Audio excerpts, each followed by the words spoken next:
Hello guys! For today's video, maggagawa po tayo ng isang napakasarap na kakanin. Ito ay ang cassava cake with glutinous rice flour. Ang mga ingredients ay grated cassava, 1 cup glutinous rice flour, 1/2 cup sugar, 1/2 cup melted butter, 3 eggs, coconut milk, condensed milk, at ang ating vanilla. First guys, mag-caramelize muna tayo ng ating mga sugar sa ating granera. Isa lang natin sa ating kalang until makaramelize ang ating sugar. Ito guys, unti-unti na siya nakakaramelize. After natin makaramelize ang ating mga sugar, palamigin muna natin ito. At paghalo-haloin na natin ang ating mga ingredients. Unahin natin ang eggs at ang ating sugar. I-mix well lang natin ito hanggang sa matunaw ang ating sugar. Pag tunaw na guys ang ating sugar, pwede na natin ilagay ang ating butter. I-mix well lang.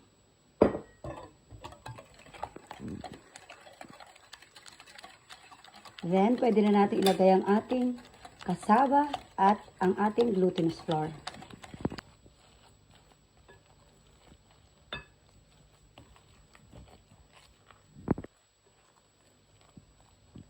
I-mix well natin to guys.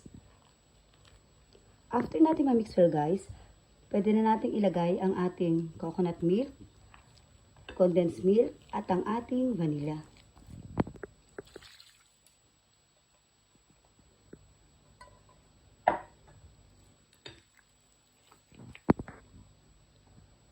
I-mix well natin to guys. After natin mailagay ang ating coconut milk at condensed milk, next na natin ang last ingredients, ito ay ang vanilla.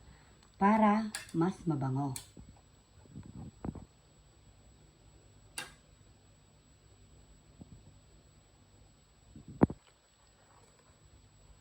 After natin ma-mix well lahat ng ingredients, pwede na natin ilagay sa ating llanera na may caramelized sugar.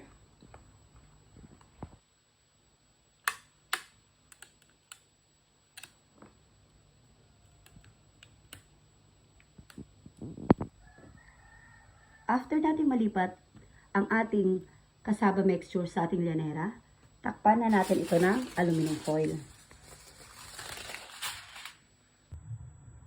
After natin matakpan ng aluminum foil guys, pwede na natin itong steam sa loob ng 1 hour.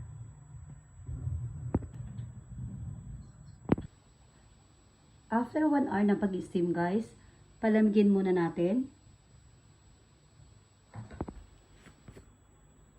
Ito nga guys, nung malamig na, binaligtad ko na. At eto siya guys. Luto na ang ating cassava cake with glutinous rice flour. Sarap. Try nyo na guys, napatikman yung sariling version.